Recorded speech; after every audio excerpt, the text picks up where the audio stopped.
Well,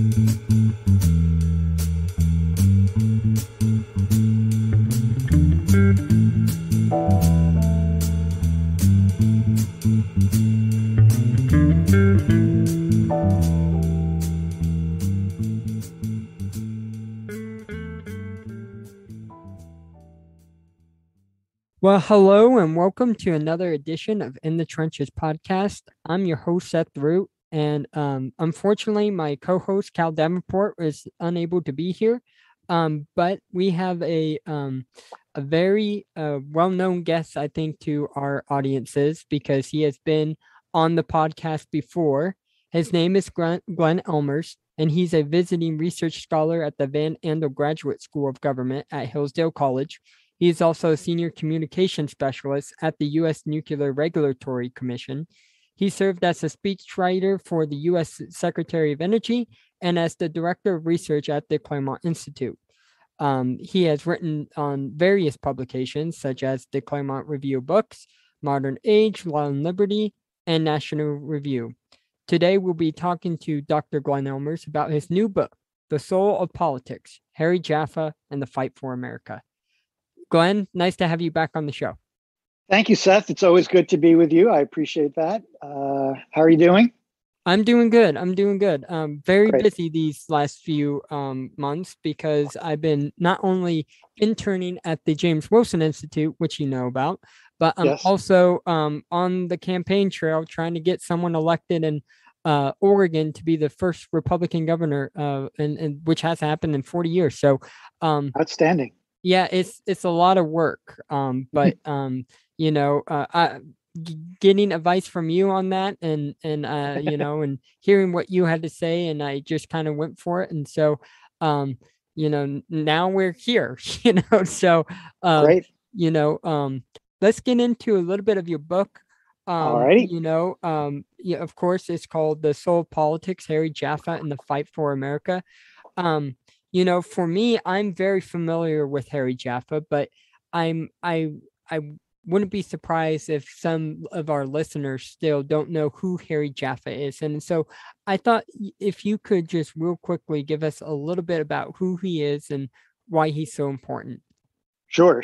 So Jaffa was one of the first students so Jaffa taught political philosophy in Claremont, California for many, many years, died in 2015. I studied with him when I was out in Claremont in graduate school back in the 90s.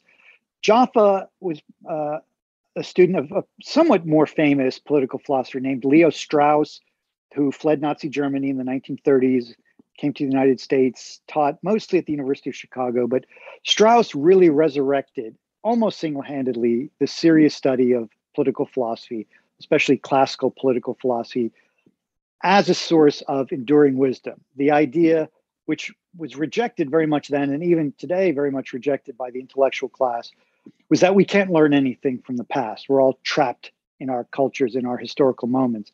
And Strauss rejected that. He revived, in an enormously influential way, the serious study of classical philosophy, political philosophy. And one of his first students, Harry Jaffa, who studied with him in New York, applied that to the understanding of America, right? So in the same way that Strauss thought we could actually learn something from Plato and Aristotle, Jaffa thought we could actually learn something from Jefferson and Madison and Washington, and that the truths of the Declaration, the statements of the Declaration, were not just true for 1776, but are still true today. That is, there are enduring insights into politics and human nature that we could learn from the founders. Strauss taught many students over many years. Some of his students in 1979 founded the Claremont Institute to sort of apply Jaffa's teaching to politics and policy issues. And it's still, as you know, very much in the news today. I imagine we might get into some of that, but that's 2 minutes on who Harry Jaffa was. Yeah, and you really stressed this point that he wasn't the first person to talk about America. There was, I believe, Wilmer Kendall. I'm blanking here, but one of the other ones I really love, Herbert Storing. Sure. So he wasn't the first, but I think he had a more deeper understanding of America than maybe some of the other Straussians. And so I guess my next question is how did he get to that deeper understanding that maybe some of the other Straussians didn't get to? Right. So other Strauss students were interested in America. Jaffa was, as you say, was not the only one. He was probably the most self-consciously patriotic, you might say, and also the most self-consciously interested in applying political philosophy, not just to sort of the abstract study of politics, so where you sort of sit back like a scientist, observing, hamsters or mice in some experiment. He didn't look at it as a scientific experiment. He looked at America and the insights that political philosophy could bring to America from the perspective of a citizen, from the perspective of a patriot. He wanted he understood the value of theory and political philosophy for its own sake. Definitely, I don't want to misrepresent that. But he also thought that political philosophy had something practical to say to help the regime, to bring out the best elements and to help people understand the basis of American constitutionalism, what made America good. And I think he did that to a greater degree probably than any of the other Straussians.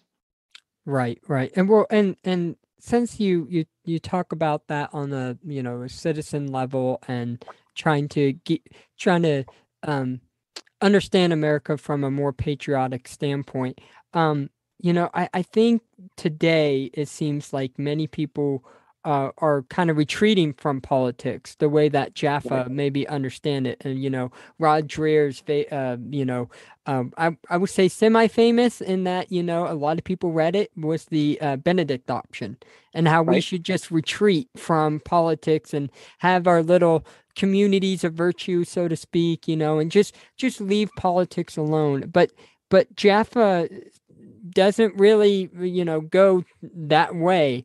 Right. And I was wondering if you could tell us just how Jaffa's teaching could help us get people involved in politics and why and such.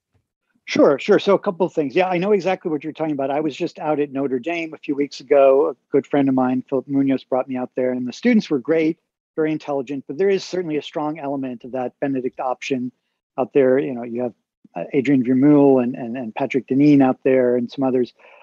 Jaffa would say a couple things. One is, even if you're not interested in politics, politics is interested in you. I know, Seth, you like that phrase.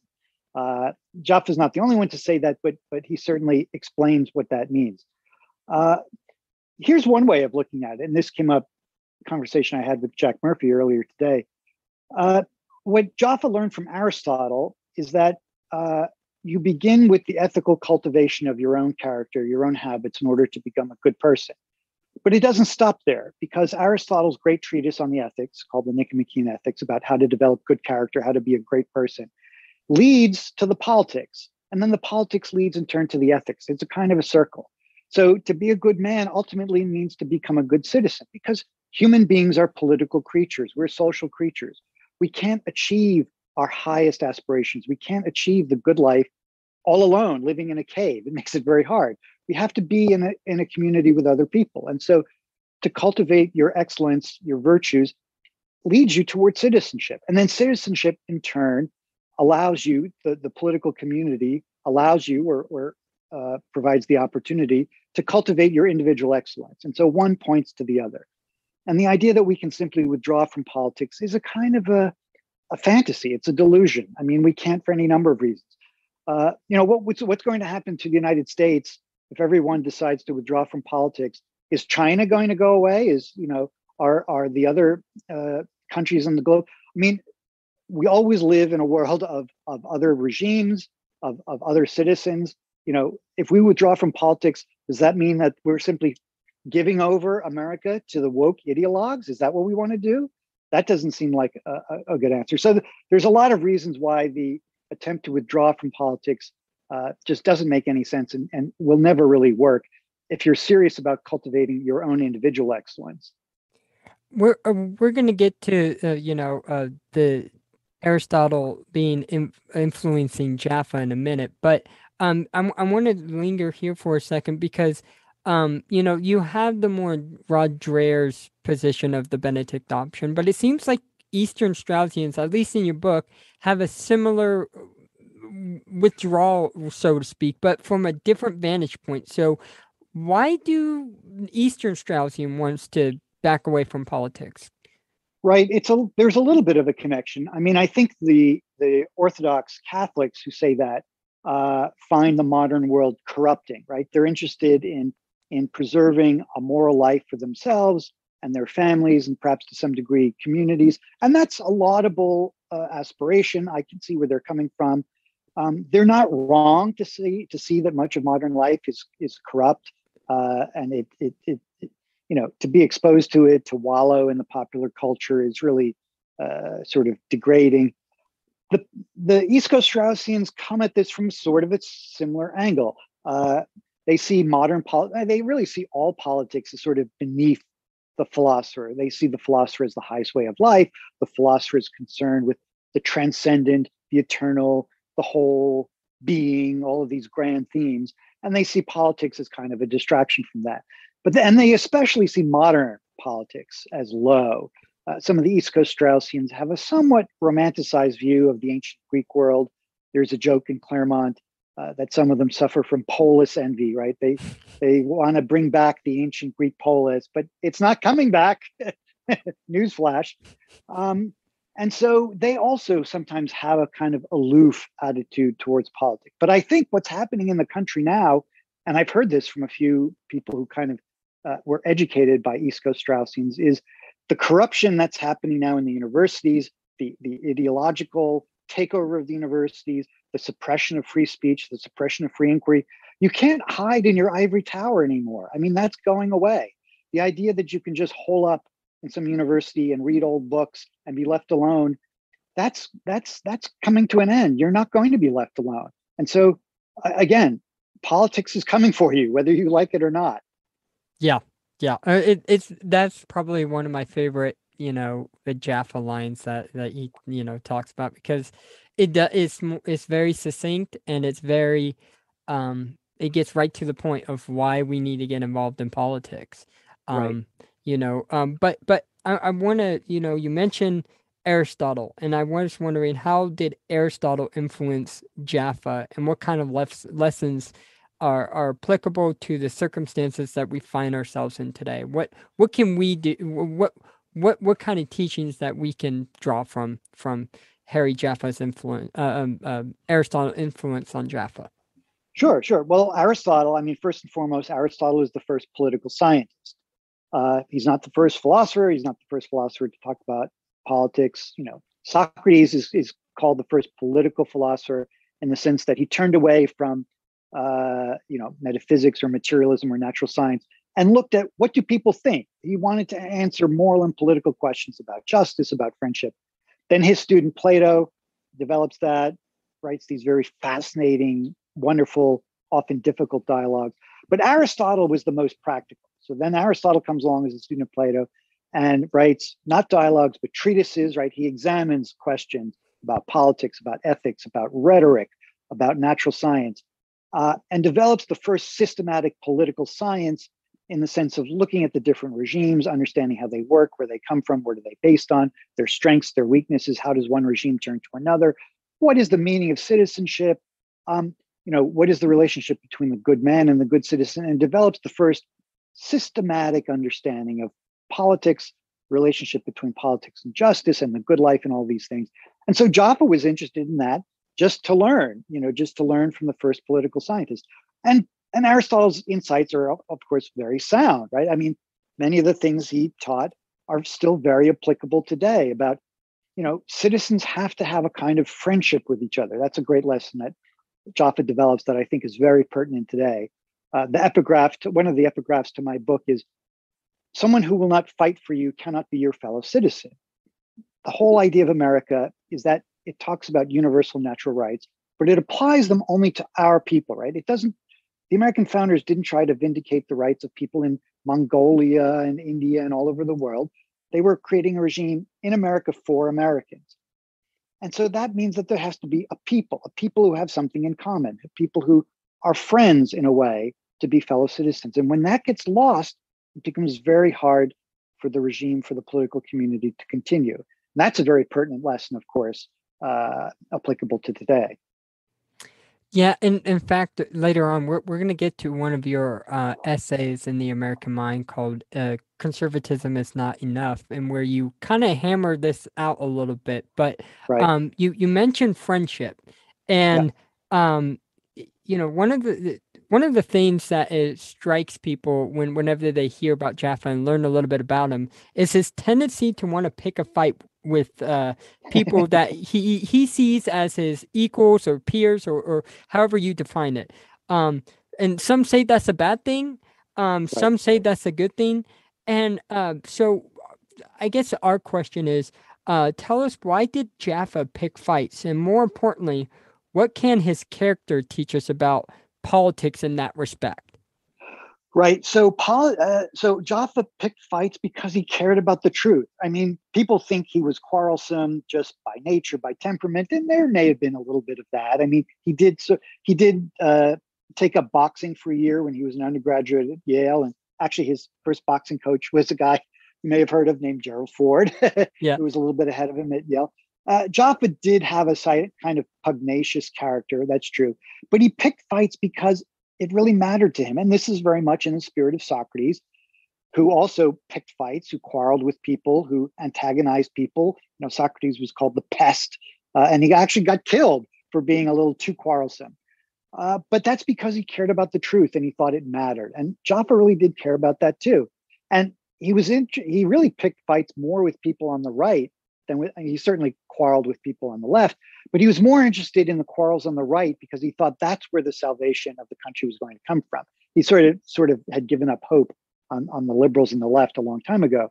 And so to the degree that the country could still be saved, that would come from the right. And it was important for people on the right to have the correct understanding of America, the correct understanding of citizenship, the correct understanding of justice.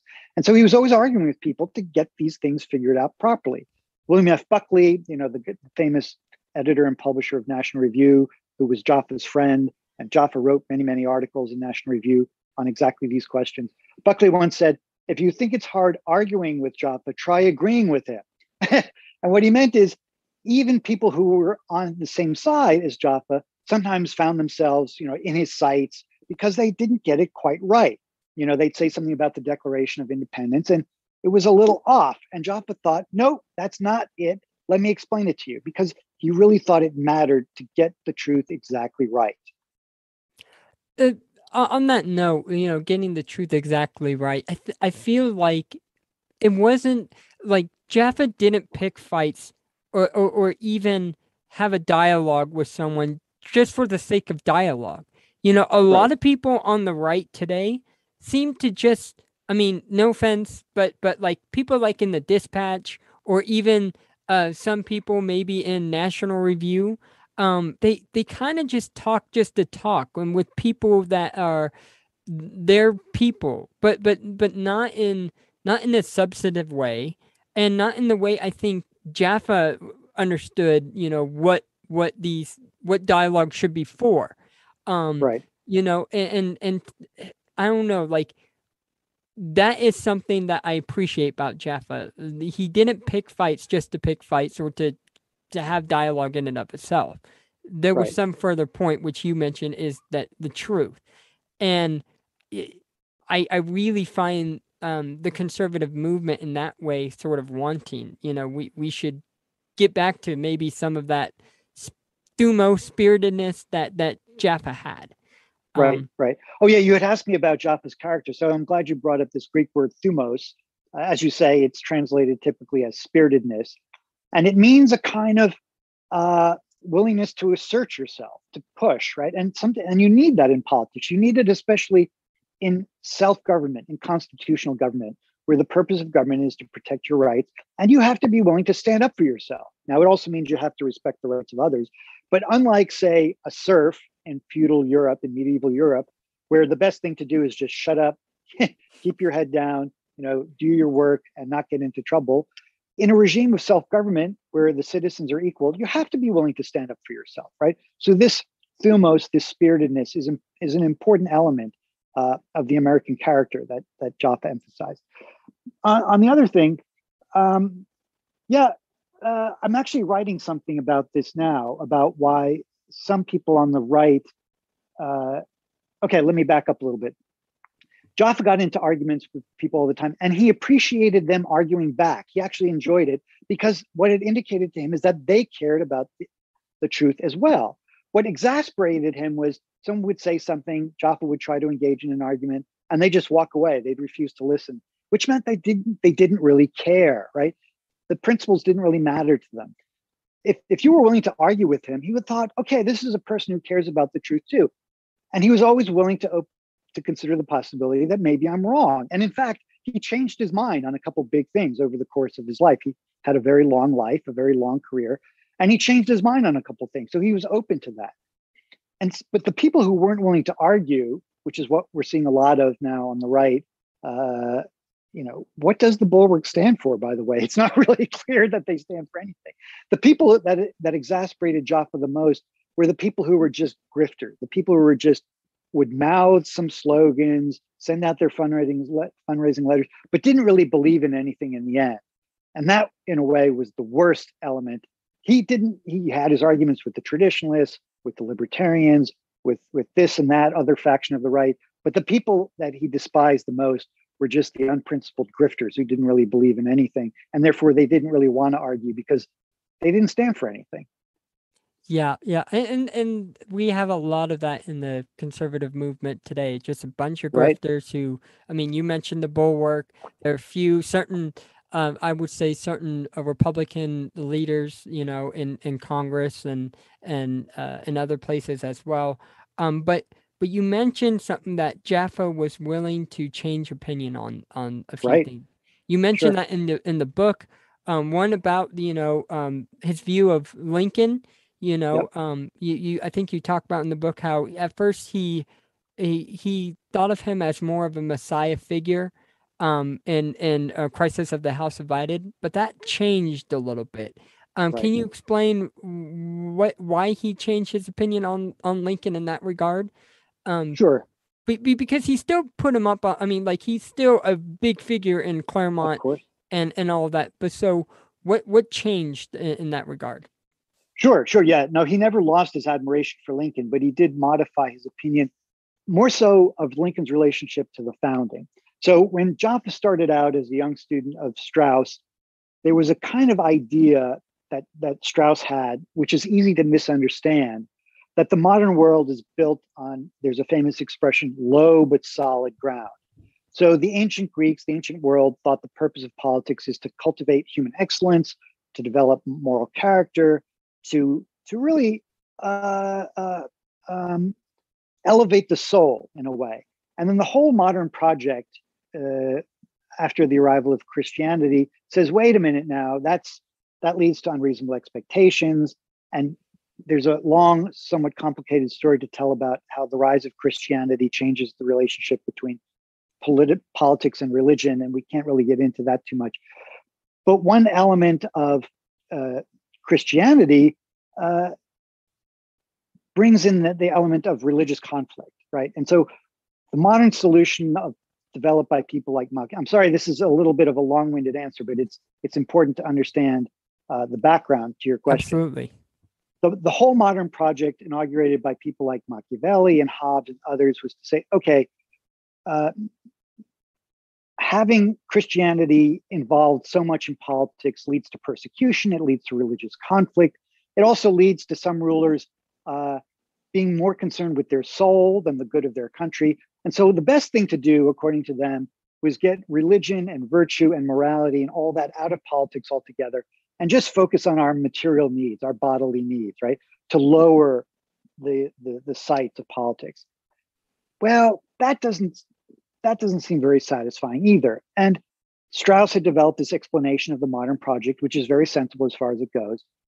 And that was the common interpretation of what the American founders were doing too. The idea that they just built a commercial republic based on self-interest, on acquisition, capitalism, but not very high-minded, not very elevated. And that was Jaffa's understanding. And Jaffa thought, well, Lincoln now comes along and redeems America, right? Elevates it, brings out the highest elements in the regime, talking about equality, brings his great poetry and oratorical powers and elevates and ennobles the regime.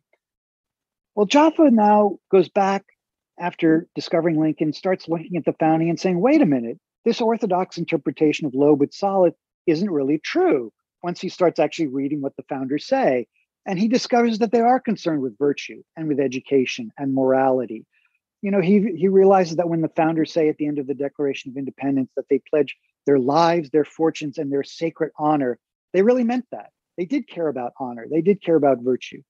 Now, they wanted to keep politics and religion separate to avoid all those conflicts, but they did not denigrate the soul. They did not want to have a country based on this low idea of just acquisition.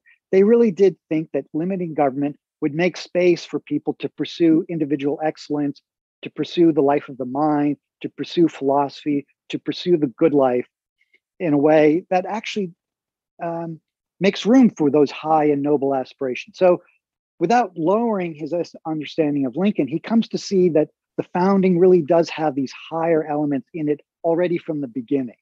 And that's something that he disagrees with some other Straussians on, who are still sort of stuck in this low but solid template, which doesn't really reflect what the founders actually said and did. A lot of them don't actually study the founding very much. They just have a sort of dogma that, Locke and Hobbes are just about acquisitiveness, and the founders read Locke, and therefore they're low. And that's really not an adequate understanding of what they were really doing. Yeah, sorry, such a long answer. I mean, it's kind of funny because they don't really take, at least the Eastern Straussians, don't really take Leo Strauss's quip seriously in that, you were supposed to read the thinker as he understood themselves. Exactly. And which you mentioned in the book. And that is sort of the problem with the Eastern Straussians when it comes to the founding and maybe to Lincoln in some respects, and definitely that is a problem.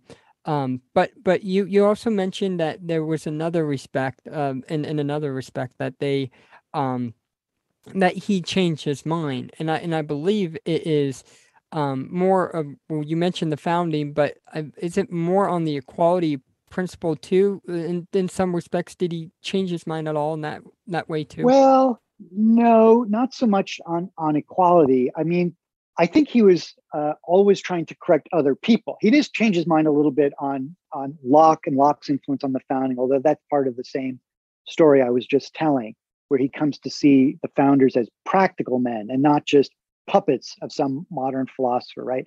Whatever intellectual debt they owed to Locke and Hobbes was secondary to their own practical concerns, their own practical achievements as political men. On the question of equality, I think he understood all along the way Lincoln understood it, which is really the way Jefferson and Madison understood it, which is equality of rights leads to unequal outcomes. And Jaffa was always trying to correct people who thought that political equality leads to social engineering, egalitarianism, right? But that's actually the opposite. And this idea that we have now of what's called equity, right, isn't in fact the opposite. It's literally the opposite of what Madison and Jefferson wanted. They saw people as equal in their natural rights, and therefore a good regime has to have equal opportunity, precisely because people differ in their abilities, their talents, their interests. And so equal opportunity will lead to unequal outcomes. And that's how it's supposed to go. Equity is the exact reverse. It ignores or suppresses our natural differences, even the differences between men and women, so that government can engineer and coerce equality of outcomes for all people. So it's the exact opposite of what Madison and Jefferson and Lincoln believed was the proper understanding of equality. And Jaffa was correcting people about that all the time. And I think this is the most important point for today's, what we're dealing with today, because critical race theory is big right now. And like you said, they're hung up on that term equity and trying to get equal outcomes for people of different races, and yep. and I think Jaffa was the guy to who really brought that out and say, no, that's not what the founders meant, and that's not what America is about. Right. And of course you have Martin Luther King too. I think he's also part of that, who but it's funny how I think he single-handedly did bring back the equality principle of what it meant to be. He Now, was certainly. Oh yeah, go ahead. and I don't want to, what's the right word? I don't want to short shrift other people who brought this point, but he was the main one um, to really explain fully and correctly what equality actually means. Yeah, I think if there's any one person in the conservative movement, in the modern world who made equality in the Declaration central, it was Harry Jaffa. And, he hammered this point. Oh, he basically converted William F. Buckley on this question and brought national review and therefore the whole conservative movement in a way to a more American, a more Lincoln, a more founding based understanding. So yeah, I think you're right about that. Now, you talked a little bit about already the disputes between Jaffa and other people in the conservative movement, like the traditionalists, the positivists, and the East Coast Straussians. But I thought it would be great if you go into detail some of the Jaffa problems with each of some of these camps and what we should take out of it, for because that's what your book is about, is using Jaffa's teachings for what's going on in today. So that's why I asked that question. Sure, sure. So probably the most significant and important one are the traditionalists, or sometimes called the paleoconservatives, and that was one of Jaffa's big fights that went on for a long time with people he respected. By the way, just because he argued with someone, he was still able to maintain friendships. There's two big figures in the old right, the old traditionalist right, named Mel Bradford and Wilmore Kendall, and Jaffa argued with them over and over and over again. But he was friends with both of them, and he respected both of them, partly because he acknowledged that they were patriotic Americans and they were trying to get at the truth just like he did. We sort of lost that ability to have differences and still remain friends. But even today, I would say the Claremont Institute position is that the traditionalists, the paleoconservatives, are still the best possible allies in the sense that they're patriots, they care about the regime, they see the left as just as dangerous as the Claremont people do. They're morally serious, and so they're probably the best possible allies. But there's an important theoretical or intellectual error, and that's to make too much of tradition. Jaffa thought tradition was terribly important. Every good regime has to have stories and narratives and traditions that people believe in. We need a common culture, a common story. All of that is very true. The problem is tradition by itself is not an adequate defense. If you just say, I love America because it's my country, that's not quite enough. You need an argument, an intellectual or even a theoretical argument about why America is good, or at least used to be good. And we're seeing right now, in fact, with the left woke ideology taking over the country, why tradition is not enough. Because what they're saying is, okay, you had your tradition of America was, as far as we're concerned, racism, systemic racism, and we're now in power, and we're going to throw your tradition out and put our tradition in place. And if all you can say is, well, I like it because it's mine, that doesn't really give you much of an answer. That's part one. Part two is the left has been taking over for a long time. And so, in a way, many of our traditions are already corrupt. Many of our institutions are already gone or going away, right? The universities have been under control of the progressives for 100 years. Popular culture, now even the corporate world. So what traditions are we trying to conserve?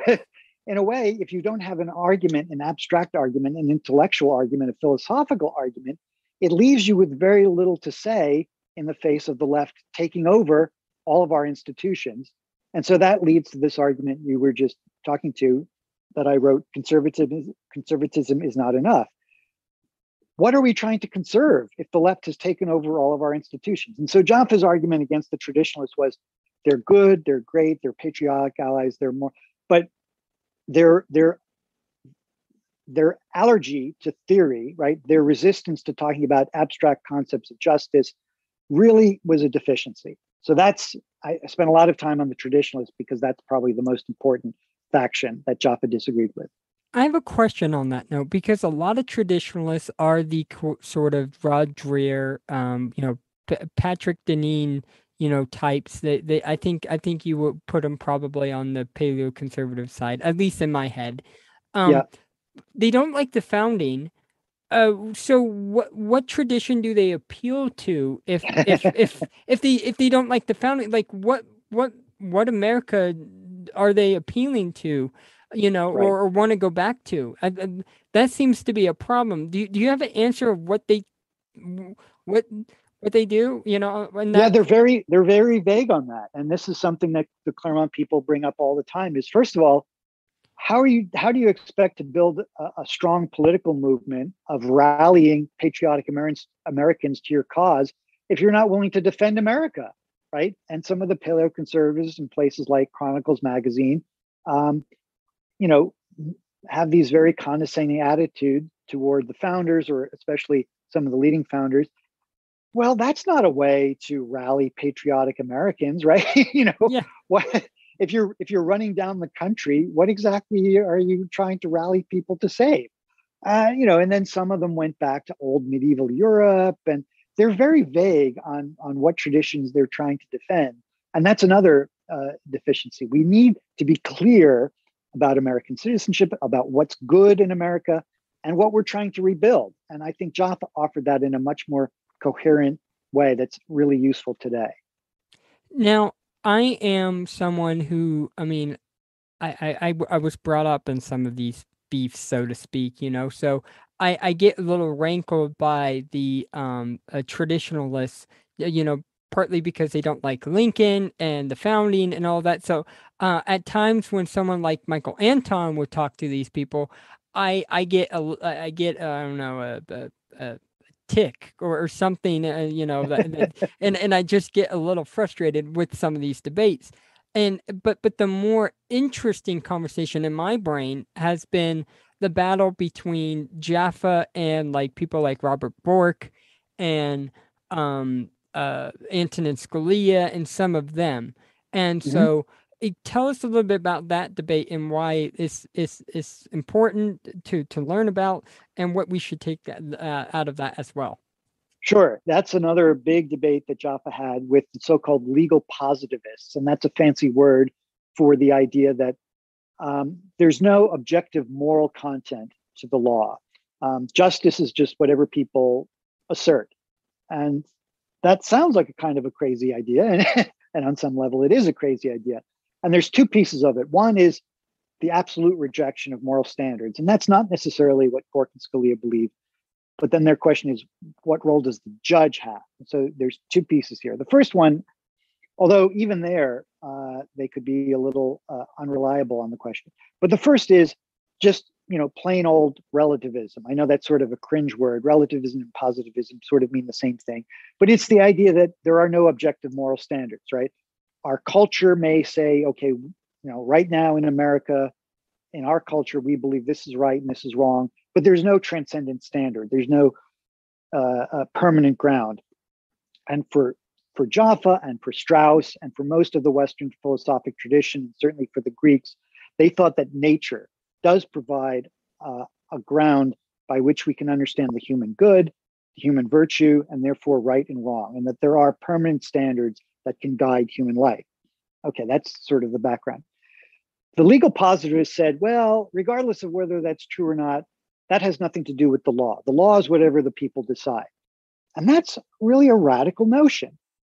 And for one thing, is again, it makes you almost helpless in response to the left, because all the left-wing judges will say, no, no, we believe in justice. We believe in making, the law should do what's good and right. Whereas the conservative positivists said, no, no, we just follow the law, no matter what the law says, regardless of whether it's right or wrong, good or evil. All our job is only to follow the law. And Scalia even went so far as to say in a very famous speech in Rome, of all places, if the majority wants something, we do it. And if the majority doesn't want something, we don't do it. Well, that's a terrible argument, because majorities can do immoral things, right?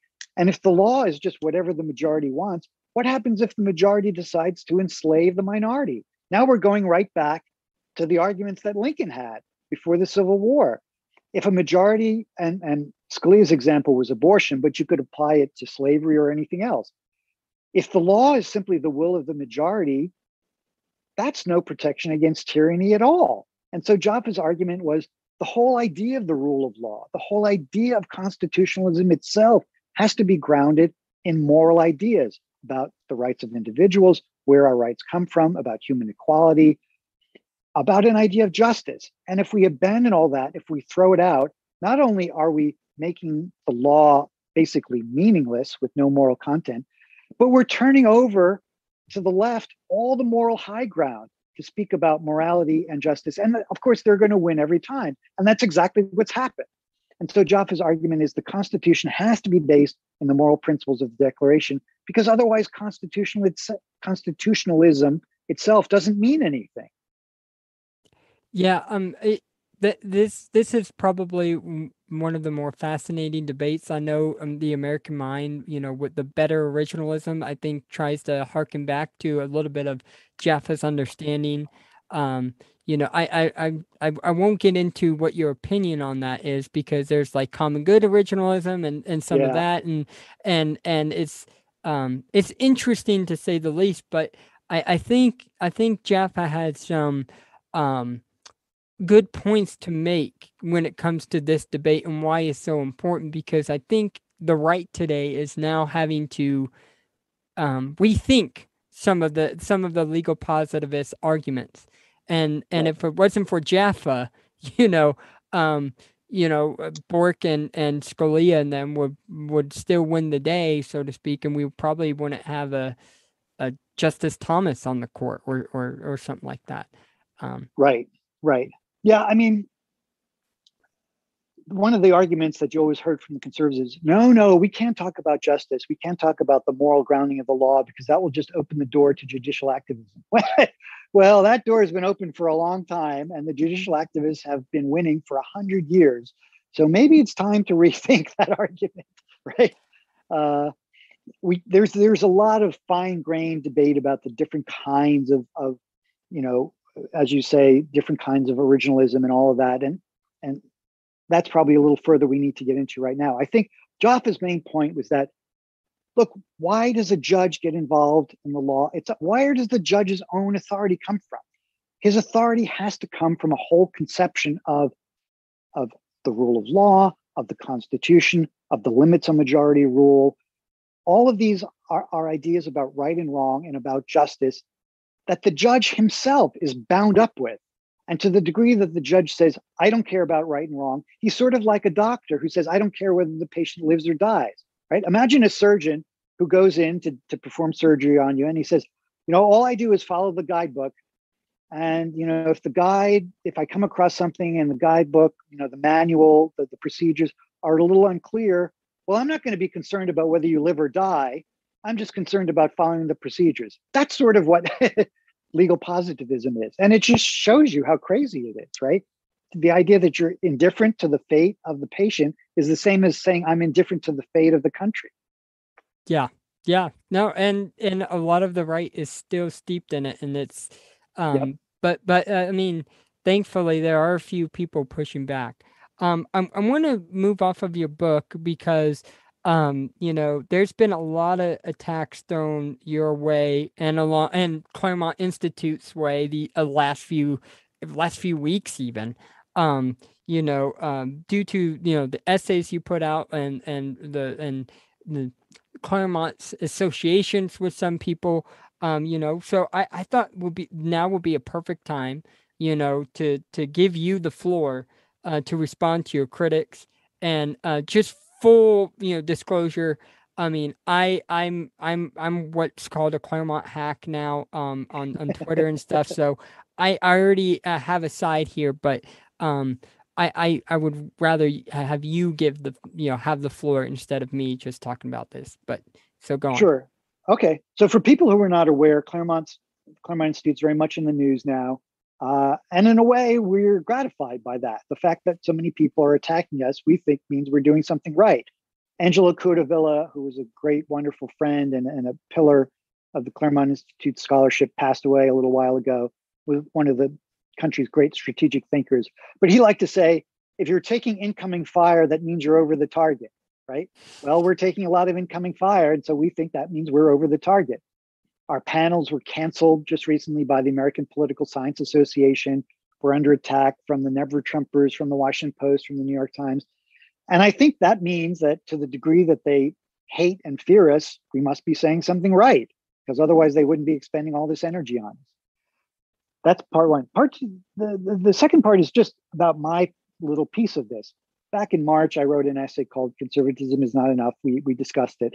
And I really make a very simple point there, which I didn't think is that hard to understand. And I don't think it is hard to understand. And I think a lot of people are intentionally misrepresenting what I said. But what I argued there is an awful lot of people in this country, maybe more than half, don't really understand anymore what American citizenship means.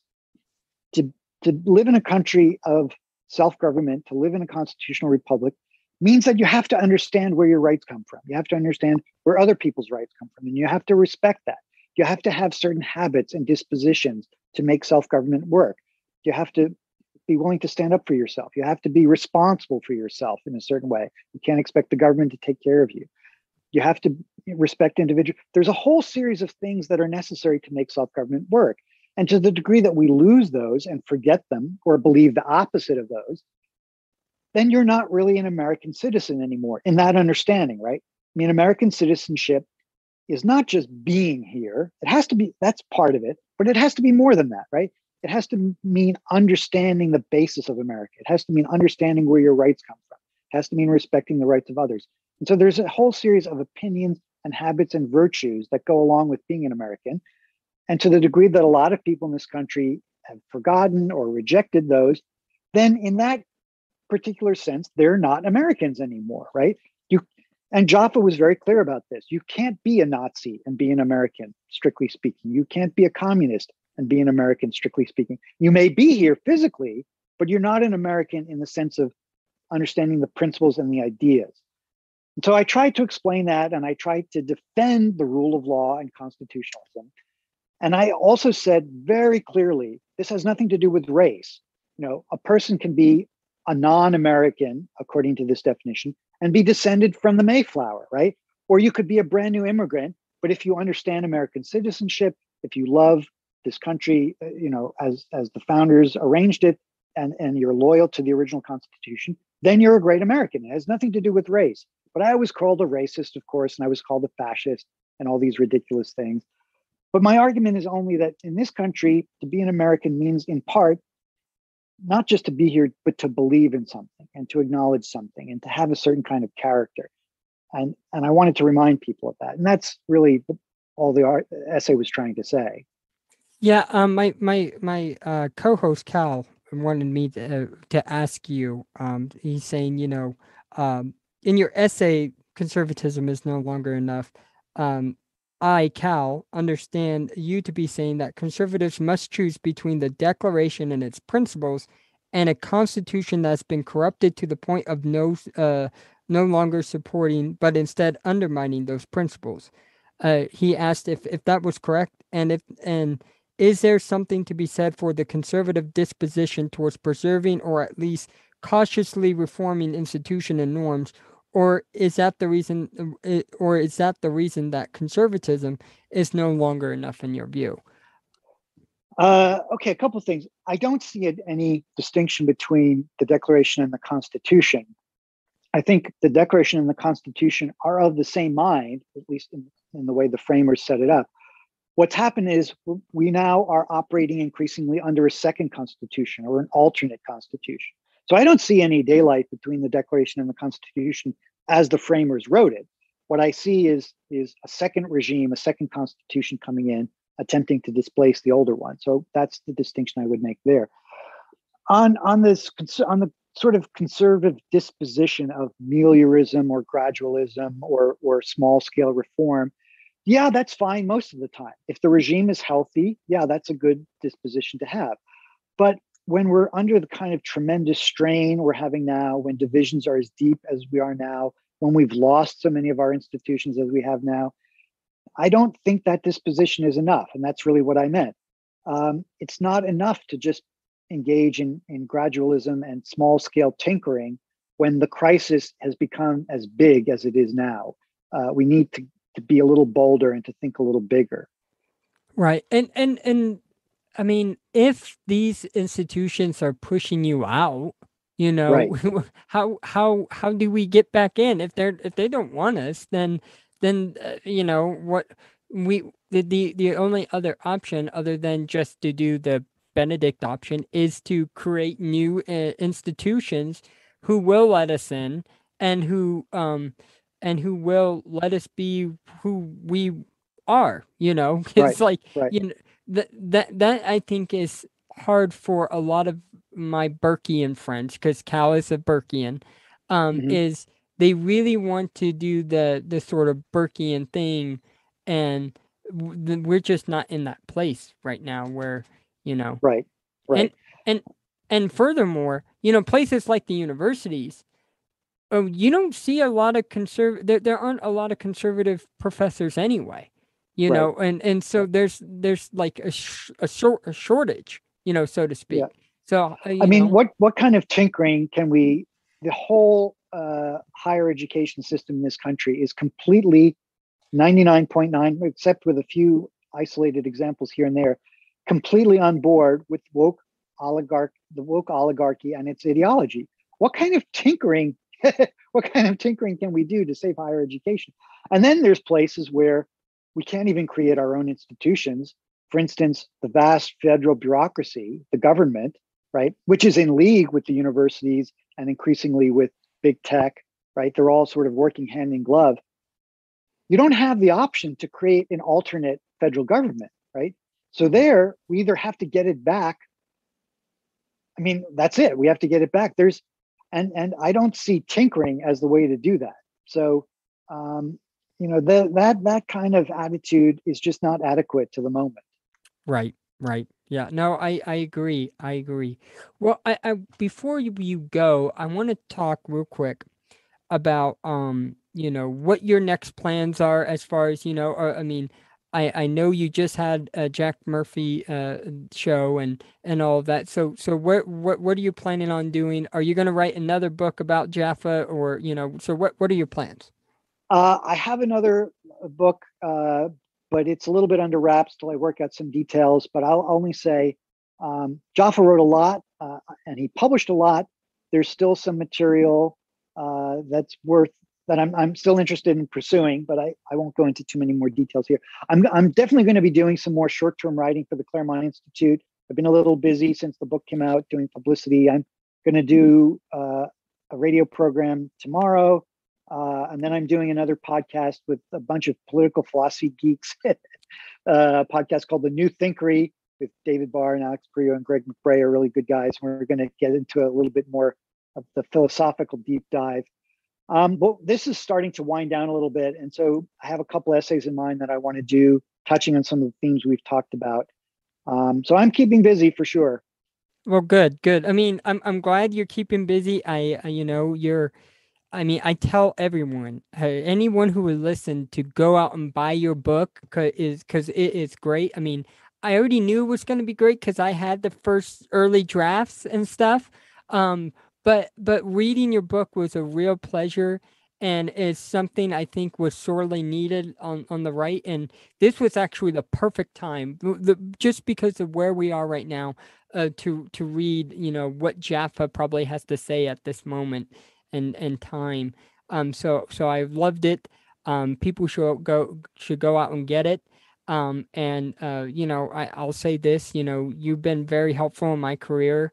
And so I appreciate you and what you're doing. So thank you so much for keeping up the good fight. Thank you, Seth. That's very kind of you. And I'm always happy to be on your show. And you're a great guy yourself. Thanks very much. Thank you. Well, signing off from In the Trenches. Have a good day.